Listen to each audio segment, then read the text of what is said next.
Who's this in the back of the room? What's that? Hey, Matthew. How you doing? Good to see you, buddy. You got the first question. I'm with you. Who's your favorite Lions player? Aiden Hutchinson. Oh, boy. Make sure I tell him. Okay, Friday, Red Zone, ready to go, man. Put the finishing touches on this game plan and get ready to go. Our guys are in a good place right now. Questions? Let's get the Davenport thing out of the way, and just is there any update you can? What's this microphone deal? Everybody's got a microphone now. Can we get any update you might have on Marcus? Yeah, I don't see Davenport playing. We're still trying to decide what to do. We've gotten some other tests back. We do not feel this is season ending, but don't see him playing this week. Then with the Ravens, just the way they run the ball, I mean, we see other teams have to commit 8 to the box just to kind of slow them down. What kind of strain? What's the level of importance of your cornerbacks and their ability to be sticky in coverage in this one, maybe more so than most weeks? Well, it's it's going to take everybody, but very important. And really, look, everybody has got a load on them. But the corners, man, you got to play sticky coverage. You got to commit to the run. So you guys got to win your one-on-ones. But also there'll be times where you got to trigger in the run game too. We're going to ask you to hold down some of this in the pass game, but you also got to be ready to come up and fill on Henry. We cannot let him get going. You get him ahead of steam and he finds a crease, he's dangerous. So we're going to ask a lot of those guys, and they know the task ahead. But listen, that's why those guys are here. It's why we drafted. It's why we acquired the guys we have, from Reed to freaking Amik to TA. I can keep going across the board.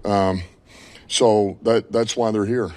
With Terrion, I don't think I'm saying anything that he wouldn't say. The coverage probably has not been up to his standards, the man-to-man the first 2 weeks. How has he responded in practice? What's your kind of expectation on how he'll bounce back? I feel great about TA. TA is here's what I love. He goes to work, man, and he does not lack confidence. He acknowledges, hey, man, I can be better and I will be better. And he goes out there and works at it in practice, and he will. It's like anybody else, man, any other player at any other position. It just happens to be those guys get on an island a lot. It's like your quarterback, right? And everybody sees it, but there's plenty of things that go on that not everybody sees where we need guys to be better. And you just continue to work at it in practice, and they do get better. So I'm not worried about TA. You mentioned Davenport. Do you have an idea of the timeline there? And also, do you feel like you had the quality depth there to kind of already on the roster just to be able to kind of weather this? No, but I think we'll have a good idea of the timeline either today or tomorrow. Just how long that will be. And yes, we do. I feel good about the depth.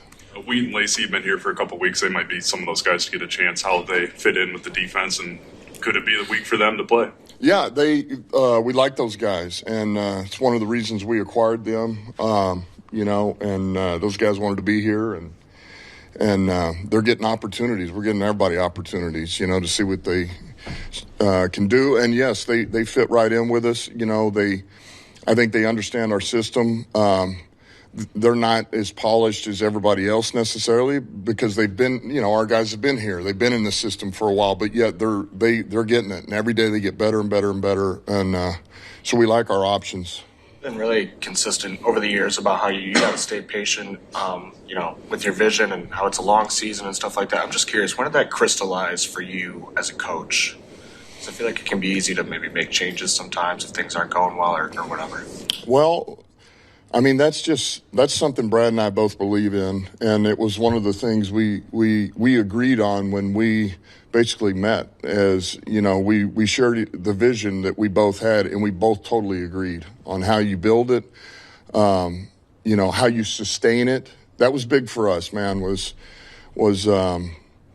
man, finding the right guys, but also, you want to feel like you have a chance to compete every year, and you don't want to have a year where you went all out and then you got to tear everything down and you lose everything you built up. You just need to know you got the dudes to compete every year, and you got a shot. So I'm not saying it's easy, but it's when you've made up your mind that's how you're going to go about it, it makes it a lot easier, is what I would say. You spoke about it earlier this week, about the matchup against the Ravens and how much respect you have for them in the test and how much you guys are looking forward to it. But the questions you answered from us about the schedule and how daunting it was on the outside. But just as a competitor, as a head coach in prime time, what's the buzz like in this building to try to prove, maybe not to the outside, but to yourselves, that you can go toe-to-toe with a program that's been great for years? Yeah, I mean, I just think you always, we have a group of competitive players and coaches, and I think you just always want to prove your worth no matter who you're playing. And this one happens to be against an outstanding opponent. These guys are in it every year. They've been that way for years. Coach Harbaugh's done an unbelievable job, and it's in prime time, man. And so it's just the perfect storm. And you find out where you're at. You find out where you're at a little bit, and that's a good thing. But anytime you got a chance to go compete and you get to play against the best of the best, man, I mean, this is why you do it. I bring that up again. This is why you do it. This is why. That's why this league is special, man, because it's top tier freaking competition, and it's fun. Part of your edge depth situation is Pascal. I know you're a little bit more than a week away from being able to even bring him back to practice, but do you have any clarity on kind of where he's trending and maybe when you might get Josh back? Not really. All I can tell you is he's improving. That's the best I can tell you. Brian Branch, just through these first couple games, has been playing at a really high level. What was the thing you wanted to see from him going into the season in terms of the next step? Yeah, I would just say the consistency. Consistency of really doing your job. Here's what BB is: a productive player, man. He's a playmaking dude. He's got instincts. He's a ball hawk. He's a hell of a tackler. He's a good blitzer. He's a good cover guy. I mean, he can do all those things. But just him staying disciplined at times, with his eyes and some of those things, the detail of your assignment, that's the next little step for him. And it's improved so much. Every year he's just gotten better and better, and that's part of him maturing and growth in the defense. And but man, he just continues to trend the right way. I mean, he's something else. Then Shep yesterday was saying that Jim O'Neill was doing a fantastic job with that entire room. It's year two for him. Just what has he meant to that room and your coaching staff? Well, stability, stability, conviction, and what your assignment is, what your job. That's what I love about he and Shea both, man. This is how you do it. This is what it's going to take to get the job done. And here's the looks, and there's no gray. Man, it's black or white, and I think that always is going to help the players, And then the rest of it, sometimes the look could be gray, but you got to commit, man, and that's why you just try to give them conviction on what you need them to do and let those guys go play. But he's been great, man. Jim's one of those guys. Look, he's been a coordinator in this league. He understands the front, he understands LB, and he understands the back end very well. And between he and Shea, they do a great job of the back end. Those guys we've done our most growth here since I've been here defensively in the back end, just from the steps that have been taken from year one to here we go on year 5. Just really quickly, Dan, it looks like you're getting back both Nowoski and Vaki today just based on their practice participation. What is the trickle down of getting 2 of your better special teams performers back? Well, look, it's going to help.